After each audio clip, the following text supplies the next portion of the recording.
Filipino ang ating pambansang wika. Pero bakit nga ba sa lahat ng opisyal na komunikasyon dito sa ating bansa, Ingles ang nangingibabaw na wika? Tingin sa kaliwa, lingon sa kanan. Ito'y karaniwang tanawin sa araw-araw.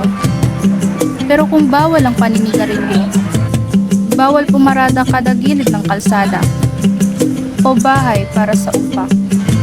Bakit ang mga paskil wala sa wikang kakagamit ko lamang? Hindi ba't nasa Pilipinas tayo? Mula sa pagpasok, pagbabayad ng kuryente, pagbabayad ng buwis, hanggang sa aspeto ng batas, negosyo, o maging sa pamamasyal ay karaniwang gumagamit tayo ng wikang Ingles.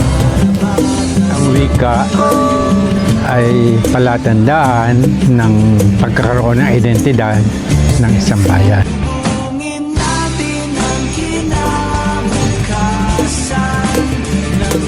Madalas natin naririnig ang kasabihang, ang hindi magmahal sa sariling wika ay higit pa sa hayop at sa malansang isda. Ang wika ay hindi lamang simpleng pagsasalita. Ito rin ay isang bahagi ng kultura, kasaysayan at pagkakakilanlan bilang mga Pilipino.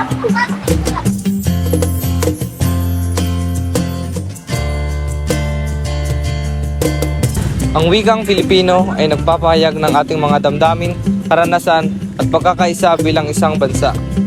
Bagamat wala tayong kapangyarihan na kontrolin ang pagbabagong ito, bilang isang mamamayang Pilipino, isa sa ating tungkulin ang pagpapaunlad at pagpapalakas ng wikang Filipino. Sa makatuwid, mas higit na epektibo at makabuluhan ito kapag ang pamahalaan ang manguna, kasama sa ating agarang pagtanggap at paglahok sa pagtataguyod at pagpapaunlad ng ating wikang pambansa.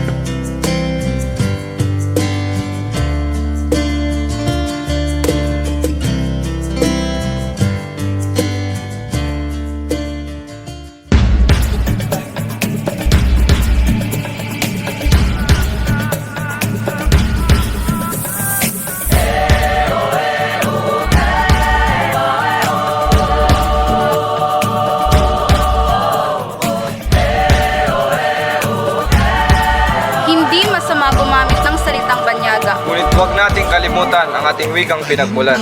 Na siyang humulma sa ating kasarinlan.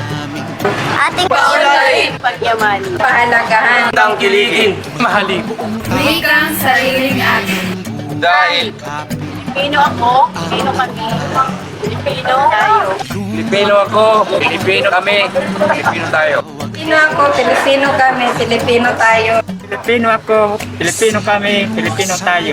Pilipino ako, Pilipino kami, Pilipino tayo. Pilipino ako, Pilipino kami, Pilipino tayo. Pilipino ako, Pilipino kami, Pilipino tayo. Pilipino ako, Pilipino kami, Pilipino tayo. Pilipino ako, Pilipino kami, Pilipino tayo. Pilipino ako, Pilipino kami,